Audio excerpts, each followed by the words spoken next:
Welcome to the Enchanted Lighthouse, where every week magical stories and new adventures await.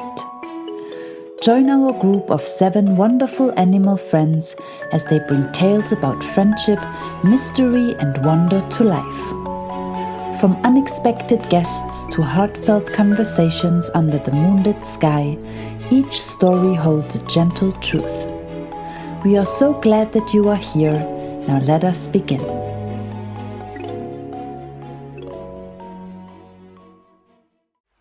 A letter for Seppi. A greeting from the past. A thin morning mist wrapped around the enchanted lighthouse like a soft scarf, and the beams of early sunlight glittered across Aurora's watch. Inside, breakfast was in full swing. Hazel munched on acorn pancakes. Milo flicked crumbs playfully at Lumi, and Zoe gently stirred her seaweed tea. The front door creaked open, and Lumi entered with a bundle of mail tucked under her fin.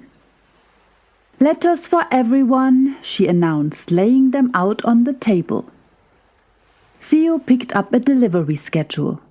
Olivia received a list of library events. Hazel squeaked happily at a seed catalog. And then Lumi nudged a pale blue envelope toward Seppi. "For you." Seppi blinked. "Me? I don't usually get letters." The envelope had messy handwriting and a little doodle of a fish and 3 stars in the corner. Seppi's eyes widened. "Timo!" he exclaimed. "My old friend from school!" The others looked up with interest as Seppi tore open the envelope. Inside was a letter full of scribbles and enthusiastic loops. "Hey Seppi, it's been ages. I'm traveling around again, and I will be near Aurora's watch next week. Want to meet up? Same old spot, the driftwood lookout by the tide pools. Can't wait to catch up. Timo." Seppi pressed the letter to his chest, his face glowing with excitement. "We used to do everything together," he told the others. "Timo was wild and messy and fun. We would race driftwood boats, collect shiny stones. He even taught me how to do backflips in the waves." Milo grinned. "Sounds like one of my kind." Olivia tilted her head gently. "Are you excited?" Seppi nodded.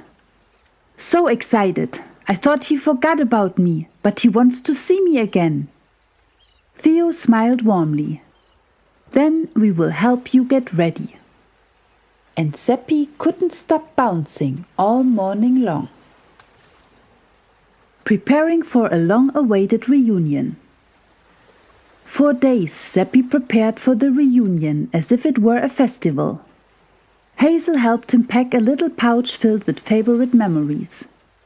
A smooth pebble, an old bottle-cap treasure, and a tiny lantern Hazel once made for him. Lumi studied the tide patterns to find the calmest hour for meeting at the driftwood lookout. Zoe baked sweet oat cookies, just in case Timo is hungry from traveling.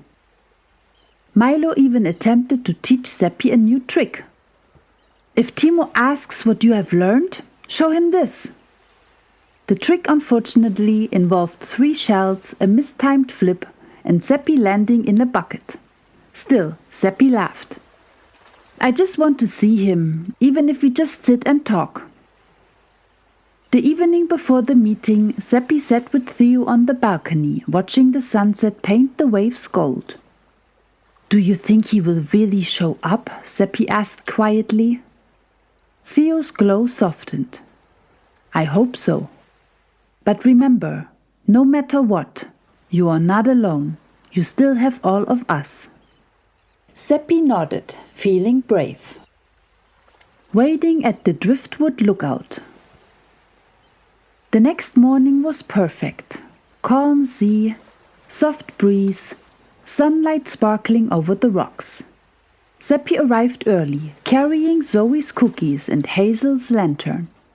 He sat at the driftwood lookout, a little patch of smooth rocks overlooking the tide pools. He waited. And he waited. The sun climbed higher.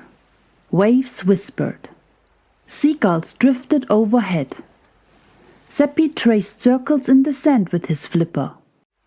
Maybe he's late, he whispered. Another hour passed. Seppi looked around hopefully every time he heard a rustle or splash. But no one came. By noon the cookies felt heavy in his paws. Hazel's lantern dimmed in the bright light. Seppi's chest ached with disappointment. Quietly he stood up and made the long walk back to the lighthouse. Each step slower than the last. Comfort from the lighthouse friends. When Seppi returned, the others were waiting on the balcony. Milo rushed forward. "Hey, how was it? Did he—" Seppi's expression said everything. "Oh, Seppi," Zoe whispered, wrapping him in a gentle sloth hug. "He didn't come," Seppi said, voice small. "Not even a message. I kept thinking he would appear any minute." Hazel rubbed his flipper. "That must have felt awful." "It did," Seppi admitted. "Maybe he changed his mind in the last minute. Did I do something wrong?" Theo knelt beside him, glowing softly like evening candlelight. "No, Seppi. Sometimes people don't show up not because of us, but because of what's happening inside them." Olivia nodded. "Some animals are chaotic. They mean well, but they get tangled in their own plans and forgetfulness." "Or distracted," Milo added. "Or overwhelmed. Or, well, Timo-ish." Seppi sighed.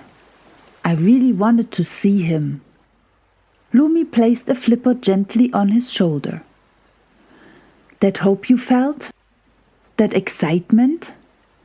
That shows your heart is open and caring. His chaos says more about him than about you." Zoe handed him a warm cookie. "And you didn't wait alone. We were waiting in spirit with you." Seppi managed a small, grateful smile. A second letter. A few days later, Lumi arrived at breakfast with another envelope. This one even messier than the first. "For Seppi," she said softly. Seppi opened it with trembling paws. "Seppi, I'm so sorry I missed our meetup. I got caught up in a storm and lost track of time. I know I messed up. You must have been upset. Can we try again sometime? I really want to see you. Timo." Seppi exhaled slowly. Milo raised a brow. "Well, at least he noticed." Hazel nodded. "It wasn't right, but he apologized." Theo looked at Seppi. "How do you feel?" Seppi read the letter again. "I think I would like to try again. But next time I won't wait alone. And if he doesn't come, I will know it's not because I am not important. It's because Timo is still figuring things out."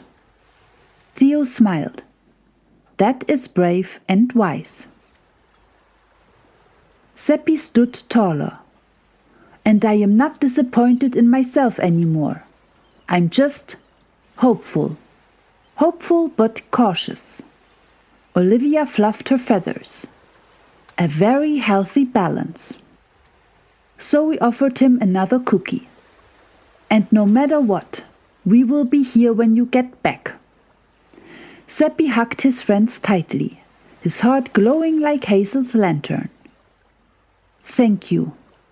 I guess friendships can be messy.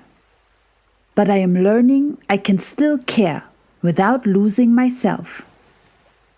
I'm realizing I can wish someone well and still protect my own peace.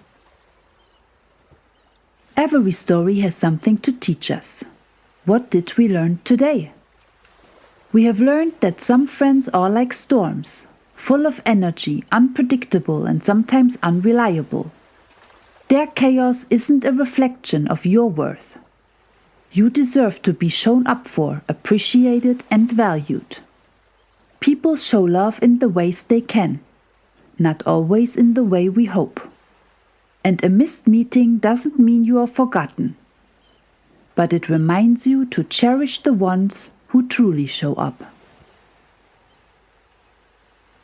Thank you for stopping by here today. If you enjoyed this episode, give it a like and don't forget to come back next week for a brand new adventurous story. Want to learn more about the magical tenants who live here? Visit enchantedlighthouse.com for a mystical map, creative artwork and a few special gifts. Until then, be kind and share your light. See you next time.